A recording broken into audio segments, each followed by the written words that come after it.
Capítulo 24. La preparación. Esa semana se entrenaron con dureza y durante varias horas. Julián puso en práctica algunos consejos de los pescadores y pudo comprobar, como él habían avisado, que solo funcionaban en determinadas condiciones. Su compañero estaba sorprendido por las nuevas modificaciones que había introducido para navegar por esas aguas. El muchacho no había estado descansando. Como se congratulaba de haber presionado a la Federación para que lo aceptaran de nuevo. Nunca estaba conforme, buscando mejorar cada vez que se lanzaba a la mar, aunque se tratase de una décima de segundo. Terminada la jornada, se abrazó al muchacho, asegurando que no había encontrado en su vida a ninguna persona que se volcara de esa manera con lo que hacía. Luego, al bajar a cenar, un grupo de huéspedes se aproximó a saludarlo para comentar el progreso de sus bebés. Su compañero no daba crédito, era bastante insociable y sin embargo en aquel hotel lo conocían todos. Luego se enteraría del motivo, para hacer un nuevo comentario. Iban a levantarse para coger la cama.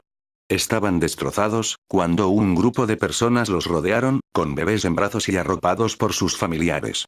Hacía de portavoz, con un ramo de flores y un reloj de marca, la mujer que se despistó con su bebé. Deseaban agradecer al joven sus clases desinteresadas. Mientras comentaban el avance de los pequeños. No quería aceptarlo, con esa muestra de cariño le bastaba. Pero al final tuvo que claudicar y aceptar el presente. Todos le aseguraron que aunque compitieran compatriotas suyos en la clase Star, ellos le apoyarían incondicionalmente y estaban seguros que por la forma de ser ganarían sin dificultad. No está mal. Vamos a tener más apoyo de lo esperado. Mientras se despedía sonriendo y manos sobre hombros, se perdieron para ir a descansar a su cabaña. El primer día de regata se presentó algo movidito. Tan pronto estaban en primer lugar, los australianos, como los norteamericanos, como los españoles, tras ir salvando las diversas balizas. El resto de las embarcaciones no les inquietaron en absoluto. El choque de su embarcación contra algún gran pez les retuvo en exceso y se retrasaron, llegando esa jornada en tercer lugar. Parecía que la suerte les había dado la espalda.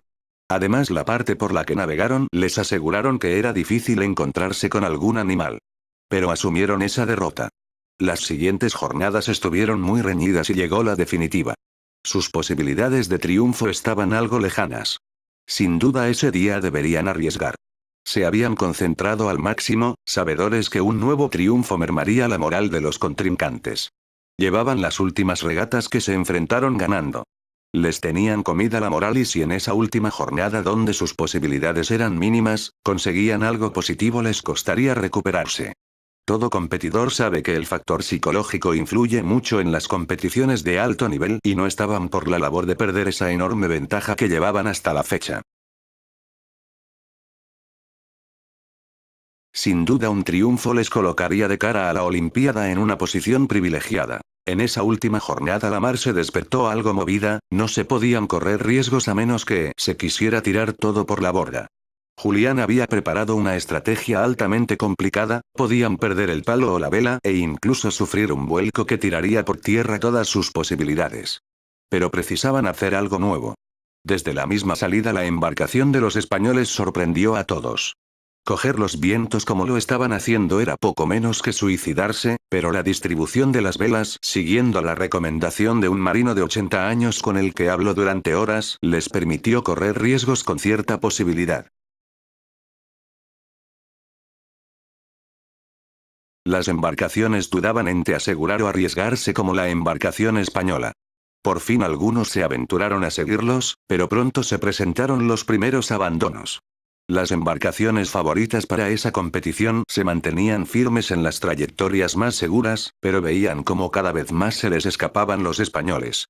Fue la americana la primera en arriesgar y parecía que el resultado estaba siendo positivo. Comenzaban a recortar distancia con la española, pero asumiendo más riesgos. Por fin los australianos no soportaron la presión y los imitó. Los americanos rompieron y tuvieron que abandonar. Con estos fuera de la competición, a los australianos les bastaba con entrar entre los 5 primeros. Intentaron volver a las trazadas seguras, pero un golpe de mar les volcó la embarcación retrasándose considerablemente. Se habían situado de la tercera posición a la octava. Al verse primeros los españoles regresaron las trazadas de mayor seguridad. Iban más lentos pero la distancia con el siguiente perseguidor era enorme. De llegar primeros si los canadienses no lograban como mínimo la quinta, vencerían en la prueba. Cruzaron las balizas de llegada en primer lugar. Los australianos iban ganando puestos, faltaban unas millas para la meta y disputaban la quinta y la sexta posición con la embarcación japonesa. Parecía que lo iban a lograr pero una maniobra de los nipones les ganaron por media embarcación. Los aplausos se escuchaban desde el puerto. Gran parte de los clientes del hotel se habían desplazado para seguir la regata y al comprobar que la habían ganado los españoles se congratularon.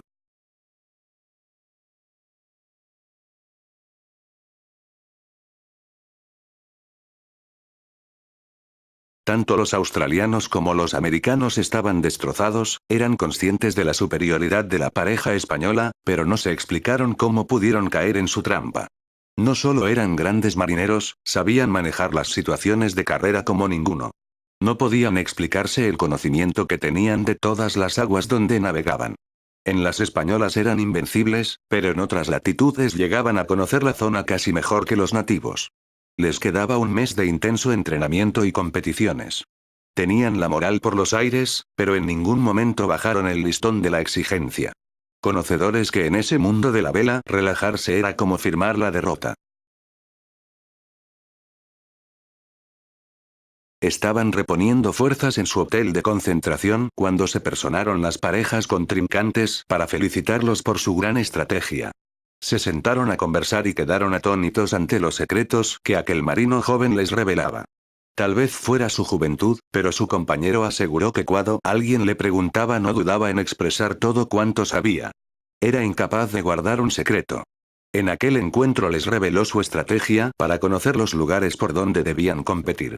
Asegurando que conversar con esos profesionales de la mar les resultaba altamente gratificante, amén de descubrir secretos que difícilmente se podían captar solo entrenando. Aquel muchacho no solo era un gran marino, como persona superaba sus conocimientos. Llegó la noche y continuaban conversando.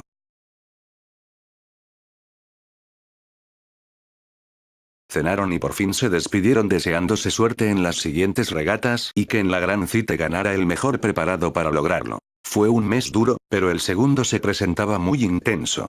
Aunque lo realizarían en España y eso cambiaba completamente las cosas. Su padre se personó por asuntos de la empresa en el país donde se encontraban regateando en el último tramo de entrenamientos fuera de la península. En concreto en Sudáfrica. Tras el mes de regatas en su país, viajarían al Báltico en la localidad de Kiel. Esa población era la sede elegida para la celebración de la Olimpiada, en su apartado náutico. Conversó con su hijo confirmando su admisión en el INEF. La noticia le llenó de satisfacción, pudiendo compartir una cena y una comida con su padre. Se encontraba en su hotel descansando de la jornada, había sido tremendamente dura, la mar no les ayudó en absoluto y pelearon de lo lindo para hacerse con la embarcación. El resto de la tarde y todo el día siguiente se les dio descanso. Mientras su compañero aprovechó para salir con unos familiares, Julián optó, tras descansar unos minutos, dar una vuelta por la ciudad. Siempre que aparcaba en una localidad y disponía de unas horas le encantaba perderse entre la gente y observar cómo se desenvolvían los nativos en una jornada laboral.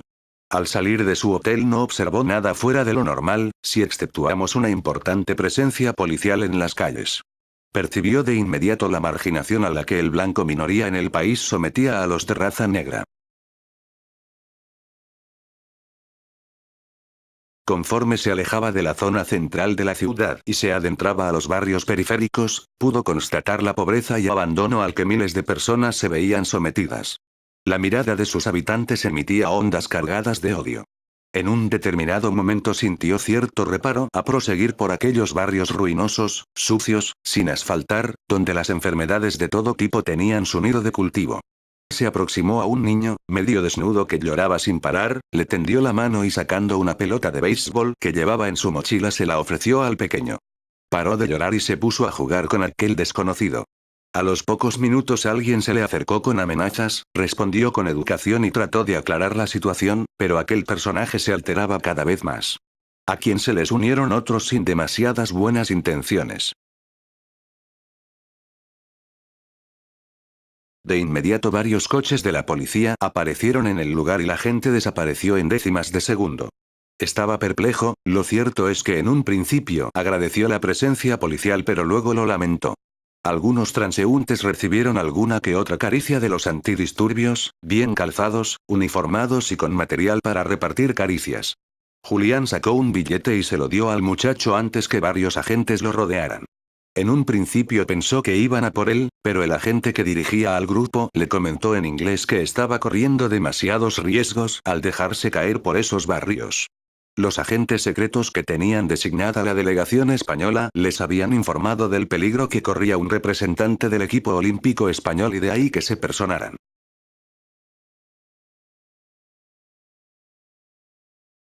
Fue invitado a subir a un vehículo de los agentes del orden público, para conducirlo de nuevo a su hotel y aconsejarle que anduviera con más cuidado. Rebasar ciertos límites era muy arriesgado. Esa noche le costó conciliar el sueño. Eran cerca de la medianoche cuando abandonó su habitación y se aproximó a recepción para dialogar. Deseaba que le proporcionaran la presencia de algún dirigente del gueto donde se perdió la tarde anterior. La recepcionista, una mujer, joven, blanca y de una gran presencia, llamó a uno de los sirvientes del hotel. Le presentó a Julián y aunque éste le invitó a sentarse en la cafetería para tomar algo mientras conversaban, rechazó la invitación alegando que tenían prohibido compartir salones, cines, autobuses con los blancos. Aquello le impresionó profundamente. Finalizando el siglo XX y aún se andaba así en ese rincón del mundo.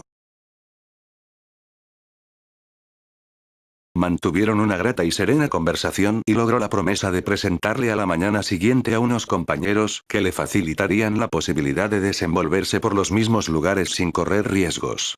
Se retiró a sus habitaciones y ahora sí logró conciliar el sueño hasta que el teléfono de la habitación le daban el aviso solicitado para levantarse temprano. Desayunó fuertemente y en la salida del hotel le aguardaba el empleado con otro personaje, un anciano de raza negra muy castigado por la vida. Julián le tendió la mano y aquel buen hombre no se atrevía a responder. Habían demasiados blancos a su alrededor. De nuevo la iniciativa la tomó el muchacho que poniendo su mano en el hombro de aquel anciano le estrechó su mano. Caminaban juntos repasando el recorrido realizado por el joven la tarde anterior.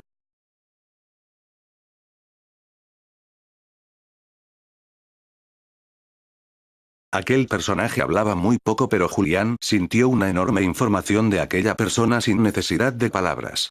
Las gentes que pasaban junto a la pareja los miraban con desprecio y cuando Julián se percataba, colocaba su mano por encima del hombro de aquel anciano y proseguía charlando. A punto estuvieron de intervenir los de la secreta que vigilaban los pasos de aquel extranjero, pero la orden que recibieron fue de mantenerse al margen salvo necesidad. Pronto las miradas extrañas eran de la otra raza, la mayoritaria, pero en sus rostros no había odio, más bien asombro. Aquel personaje anciano tenía un cierto estatus entre su gente y como mucho alguno se atrevió a saludarlos. El muchacho optó por hablar poco y observar, se sentía más seguro que cuando acudió la fuerza pública.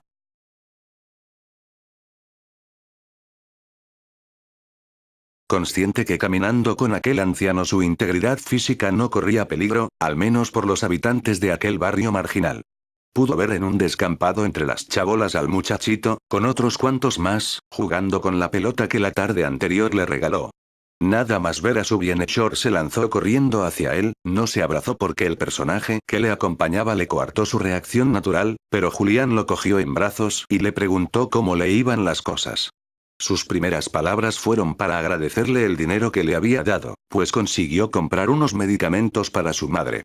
Se giró hacia el anciano y no hubo necesidad de palabras, le entendió a la perfección encaminándose hacia la chabola del muchacho.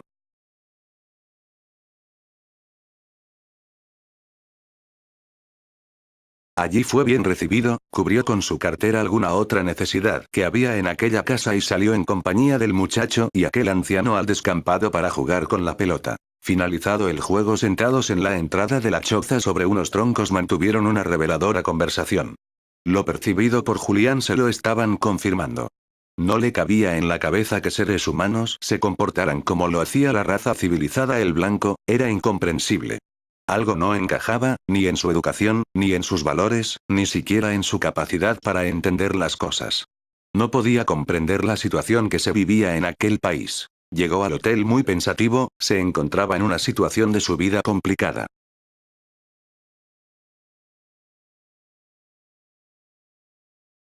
El inicio de ese curso por una carrera que siempre había deseado realizar, amén de estar al frente de la misma, un filósofo del deporte. No un obsesivo por la alta competición. Tenía la Olimpiada a la vuelta de la esquina.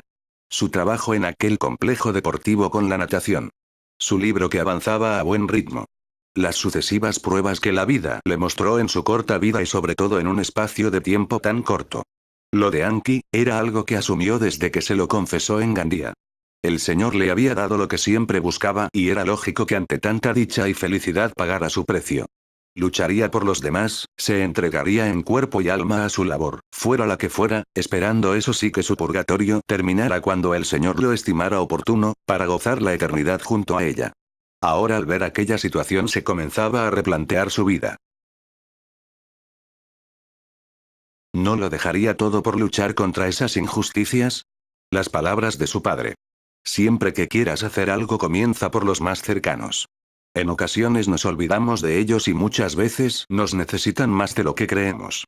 Ahora veía claro que dedicándose a la educación podría influir en muchos jóvenes para concienciarlos de la necesidad de acabar con los atropellos de los llamados civilizados. Esa jornada su compañero de equipo se dio cuenta desde la salida del puerto que no estaba para regatear. Puso la embarcación de nuevo al puerto deportivo, donde la élite blanca del país tenía su amarrés. Al preguntarle a dónde iba, la respuesta fue rápida. Hoy no estamos para navegar. Como lo conocía. No era de extrañar que se compenetraran tanto en las regatas, se escuchaban sin necesidad del vocabulario habitual, solo con las actitudes o gestos de la cara sabían que las cosas no eran igual que todos los días. Disfrutaron de una nueva jornada de relax, esta vez los dos juntos y pudieron disputar un recorrido en el campo de golf de la localidad.